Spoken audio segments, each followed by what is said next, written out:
सम्राट चौधरी को प्रदेश अध्यक्ष की कुर्सी से क्यों हटाया? जदयू का जो वोट है वो बीजेपी को ट्रांसफर नहीं हो पाया। सम्राट चौधरी ने वो नहीं किया जो उन्हें करना चाहिए। लौकुश समीकरण जदयू का जो है वो कुशवाहा समाज का वोट भारतीय जनता पार्टी के पास नहीं ला पाए। पनोरमा ग्रुप, जो सोचता है वो करता है, आपके अपने सपनों का आशियाना। भारत लाइव देख रहे हैं आप और ये चर्चा गर्म है। देखिए, बिहार की राजनीति में एक बार फिर से चर्चा गर्म हो गई है। ये बातें सामने निकल कर आ रही है कि सम्राट चौधरी और सीएम नीतीश के बीच कुछ ठीक नहीं चल रहा है। पगड़ी उतारने के बाद भी कुछ बातें जो है वो खराब चल रही है। सम्राट चौधरी अगर अभी बात करें तो 2 पोस्ट पे है, एक तो प्रदेश अध्यक्ष और एक डिप्टी सीएम पे, लेकिन अब वो कुर्सी खाली करने की बात हो रही है। हमारे सहयोगी हमारे साथ मौजूद है। शीर्षक में बताऊं, सम्राट को अपनी कुर्सी करनी पड़ेगी खाली, भाजपा लेने जा रही बड़ा फैसला। रेस में अब ये चौंका देने वाला नाम सामने आया है। रत्नेश, कैसे देख रहे हैं इसको? देखिए, सम्राट चौधरी बिहार भाजपा के प्रदेश अध्यक्ष भी हैं और सम्राट चौधरी बिहार के डिप्टी सीएम भी हैं। इस वक्त बिहार में 2 डिप्टी सीएम हैं, एक हैं विजय सिन्हा और दूसरे हैं सम्राट चौधरी। आपको याद होगा कि कुछ दिनों से ये चर्चा चल रही है कि मतलब 2 डिप्टी सीएम वाला फॉर्मूला जो है उसे हटा दिया जाए। उधर यूपी की अगर बातचीत करेंगे तो यूपी में भी कुछ ऐसा ही चल रहा है। केशव प्रसाद मौर्य और ब्रजेश पाठक, वहाँ पे 2 डिप्टी सीएम हैं। वहाँ के संगठन में कुछ ऐसा मतलब चर्चा है, वहाँ के संगठन में कुछ ऐसी बातें हैं कि दोनों डिप्टी सीएम के अलग अलग गुट हैं और इस गुट की वजह से वहाँ पर संगठन लगातार कमज़ोर हो रहा है। तो इस वजह से भारतीय जनता पार्टी एक फैसला ले रही है कि देश में जिन राज्यों में 2-2 डिप्टी सीएम हमने दिए हैं, उन डिप्टी सीएम को खाली कर दिया जाए। मतलब कि सिर्फ एक डिप्टी सीएम रहे और आने वाले वक्त में मुझे लगता है कि डिप्टी सीएम की भी ज़रूरत नहीं पड़ेगी, डिप्टी सीएम का भी वो पद खाली करा सकता है। तो ये फॉर्मूला बिहार में भी लागू होगा। अब सवाल ये उठता है कि बिहार में लागू क्यों होना चाहिए? क्या विजय सिन्हा नीतीश कुमार से मतलब सामंजस्य नहीं बैठा पा रहे हैं, या सम्राट चौधरी जो हैं वो सामंजस्य नहीं बैठा पा रहे हैं? सम्राट चौधरी ने अपनी पगड़ी तक उतार दी है नीतीश कुमार के एनडीए गठबंधन में बचाए रखने की। नरेंद्र मोदी के तरफ से एक स्पेशल टास्क मिला है वैसे राज्यों में, जिन राज्यों में लग रहा है कि गठबंधन कमज़ोर है, और इस वजह से स्पेशल टास्क में आप देखेंगे कि सम्राट चौधरी को अपनी पगड़ी जो है वो उतार देनी पड़ी थी। अयोध्या में जाकर के वो अपनी पगड़ी को उतारे थे। अब हम वहाँ पे मौजूद थे और वहाँ से सीधी तस्वीरें हमने दर्शकों को दिखाई थी। तो अब सवाल ये उठता है कि भाई पगड़ी तो उतार दिया, पगड़ी उतारने के बाद क्या वाकई में डिप्टी सीएम के पद से भी हम उतर जाएंगे? क्योंकि आपने देखा होगा उसके बाद से कई ऐसे कार्यक्रम हुए जिसमें नीतीश कुमार के साथ सम्राट चौधरी पीछे रहते हैं, विजय सिन्हा आगे रहते हैं। फेज 2 जब हुआ था बिल्कुल कंगन घाट का, तो वहाँ पर वो नज़र नहीं आते। हालांकि बाद में इसका क्लेरिफिकेशन भी दिया गया। इस बारे में कहा गया कि मतलब सम्राट चौधरी का कार्यक्रम कहीं और था, कार्यक्रम वहाँ का कैंसिल हो गया, तो आनंद फानन में बाद में उन्हें बुलाया गया और नीतीश कुमार ने ही उनके नाम को लगवाया था कि सम्राट चौधरी का भी नाम लगाइए। अब चूंकि पथ निर्माण विभाग किसके पास है? नितिन नवीन के पास, और सड़क परिवहन विभाग किसके पास में? मतलब डिप्टी सीएम विजय सिन्हा के पास में भी है।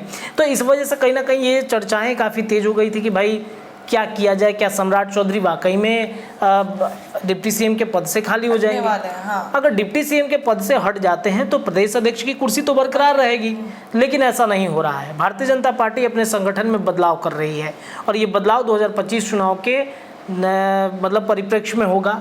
ये बदलाव जो होगा वो 2025 के अलावा आने वाले और भी जो चुनाव होंगे, 29 का हो गया या फिर 30 का हो गया, इस चुनाव के लिए भी वो बदलाव कहीं ना कहीं करते हुए दिखेंगे। ऐसे में सम्राट चौधरी को प्रदेश अध्यक्ष की कुर्सी से क्यों हटाया जाए? एक सवाल होगा कि भाई क्यों हटाया जाए? उन्होंने तो इतना मेहनत किया, काम कर रहे हैं। जब चुनाव खत्म हुआ तो एक बात उठी थी कि बीजेपी का वोट जो है वो जदयू को ट्रांसफर नहीं हो पाया। जदयू का जो वोट है वो बीजेपी को ट्रांसफर नहीं हो पाया। और इस दोहापाती की स्थिति में एनडीए गठबंधन कहीं ना कहीं गड़बड़ा रहा है। सम्राट चौधरी ने वो नहीं किया जो उन्हें करना चाहिए। लौकुश समीकरण जदयू का जो है वो कुशवाहा समाज का वोट भारतीय जनता पार्टी के पास नहीं ला पाए, तो इस वजह से इनको बदल दिया जाए। अब सवाल ये है कि बदल देंगे तो आएगा कौन बनेगा प्रदेश, किसका नाम है? देखिए, घुमा फिरा के भारतीय जनता पार्टी जातीय समीकरण को खेलना चाहेगी और इस जातीय समीकरण में जो नाम है वो सबसे चौंकाने वाले नाम कई हैं, लेकिन एक बार फिर से संजीव चौरसिया के नाम की चर्चा चल रही है।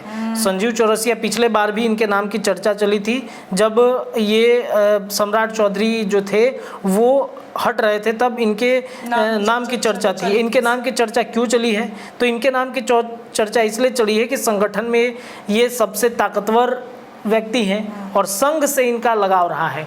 देखिए, संघ आरएसएस से भारतीय जनता पार्टी का टाई अप कैसे रहा है ये आपको अच्छे से पता है, दर्शक भी अच्छे से जानते हैं कि संघ मतलब बीजेपी, बीजेपी मतलब संघ। लेकिन जब से जेपी नड्डा ने एक बयान दिया कि हमें संघ की जरूरत नहीं है, तब से संघ भी नाराज हो गया था और इस वजह से अब संघ को मनाने की चर्चा चल रही है। बिना संघ के आपने देखा यही बयान था जिस वजह से 300 का आंकड़ा भी भारतीय जनता पार्टी इस बार पार नहीं कर पाई है। संघ के तरफ से इंटरनली भारतीय जनता पार्टी को समर्थन नहीं मिला था और इस वजह से कमजोर हो गई है एनडीए गठबंधन, खासतौर पे बीजेपी। तो संघ को भी मनाना है और इस वजह से संघ अपने व्यक्ति को भारतीय जनता पार्टी में सेट कर रही है। संजीव चौरसिया इनमें से एक है, संगठन में अच्छा काम भी वो करते हैं काफी उनकी बात और इनकी मजबूत जो है पकड़ रही है। दीघा से ये विधायक भी रहे हैं लगातार 2 बार और इनके पिता जो हैं गंगा प्रसाद बिहार बीजेपी का फाउंडर मेंबर भी माना जाता है। वे सिक्किम के राज्यपाल भी रह चुके हैं। पिछली बार भी इनके नाम की चर्चा थी। संघ में इनका पैठ अच्छा है और सबसे बड़ी बात है कि संजीव चौरसिया अति पिछड़ा समाज से आते हैं और बिहार में अति पिछड़ा समाज कितना बड़ा आबादी अति पिछड़ा का, इस आबादी पर पकड़ कहा जाता है लालू प्रसाद यादव कहेंगे। तो इस अति पिछड़ा समाज में सेंधमारी भी तो करनी है भारतीय जनता पार्टी को 2025 में। तो आप एक चीज़ और देखिए, अगर बात देखा जाए कि 12 सीट बीजेपी के पास है लोकसभा का, 12 सीट जदयू के पास में है लोकसभा का, तो 12 छक 72 हुआ, इधर भी 72 हुआ। लेकिन एक आंकड़ा ये आया है कि जदयू 72 सीटों पर, माने विधानसभा में 72 सीटों पर लीड पे है। बीजेपी 72 में से मात्र 67 सीटों पर लीड पर है। कहीं ना कहीं जदयू आगे है। बिल्कुल, जदयू आगे है। तो बीजेपी क्या करेगी? बीजेपी को अपना बिहार में वजूद बनाना पड़ेगा ना। 67 सीटों पर यानी कि 72 में से लगभग इसकी सीटें घट गई हैं, 5 सीटें घट गई हैं बीजेपी की। तो ये 5 सीटें क्यों घटी? एक तो कुशवाहा समाज की नाराजगी देखी गई, राजपूत समाज की एक बड़ी नाराजगी देखी गई थी, अति पिछड़ा समाज भी कहीं ना कहीं नाराज हुआ है। आपने रुपौली उपचुनाव देखा कि अति पिछड़ा समाज कैसे नाराज हुआ और वहां पर जदयू के कालाधर मंडल जो थे उनकी जीत नहीं हो पाई, जीतते जीतते हार गए। तो इस वजह से कहीं ना कहीं ये अति पिछड़ा समाज को भी समेटना है। संजीव चौरसिया इसके लिए बेस्ट ऑप्शन हो सकते हैं। पिछले बार भी इनके नाम की चर्चा उठी थी। हालांकि क्या होता है ये देखना आगे भारतीय जनता पार्टी को है। ये नाम कुछ हमारे पास आए थे, इस वजह से हमने आपको बताया। दूसरा नाम जनक चमार का है, जनक राम है कहे जाते हैं। ये भाजपा के दलित चेहरा हैं, प्रदेश अध्यक्ष के रूप में ये दूसरा नाम है। तेजी से इनके नाम की चर्चा है। इनके पास फिलहाल 2 पद हैं, अनुसूचित जाति और अनुसूचित जनजाति विभाग के मंत्री के साथ ही भाजपा के मुख्य प्रवक्ता भी हैं। जनक चमार की गिनती भाजपा के दलित चेहरे के रूप में होती है।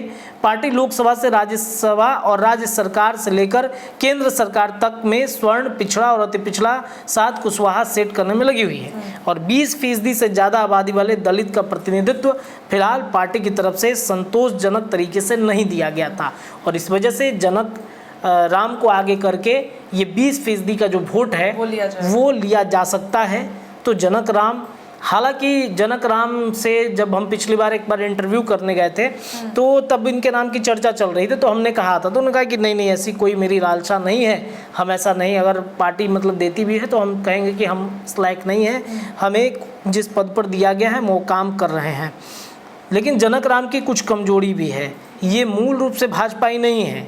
ये दिग्गज दलित नेता काशीराम से प्रभावित होकर राजनीति में आए थे। लंबे समय से बिहार में बहुजन समाजवादी पार्टी के विस्तार पर काम किया था। 2013 में नरेंद्र मोदी से प्रभावित होकर ये आए थे। तो जनक राम पर भी कहीं ना कहीं संशय है, नजर है। 20% का जो वोट है उसे अपने में समेटना है, तो बीजेपी इन पर दाव लगा सकती है। अब देखिए चौंकाने वाला नाम ये है कि आपको पता है कि बीजेपी के अंदर कई ऐसे दिग्गज हैं जो इस बार लोकसभा चुनाव हार गए हैं और लोकसभा चुनाव हारने के बाद उनको कहीं ना कहीं तो सेट करना है ताकि उनका भी वोट बना रहे, उनका भी वोट बैंक खिसके नहीं। यादव जाति पर भारतीय जनता पार्टी की बड़ी मतलब पकड़ मजबूत कराना चाहती है। गोवर्धन पूजा के दिन आपने देखा होगा पटना के ज्ञान भवन में कैसे बीजेपी ने एक बड़ी योजना बनाई थी, एक बड़ी रणनीति बनाई थी और इस रणनीति के तहत कहीं ना कहीं बीजेपी ने यादव वोट बैंक में, जो लगभग बिहार में 15 से 17% के आसपास है, तो उस वोट बैंक में सेंधमारी करने की कोशिश की थी। इसमें प्रदेश अध्यक्ष के रूप में सबसे जो चौंकाने वाला नाम है, देखिए कौन कौन लोग हारे हैं।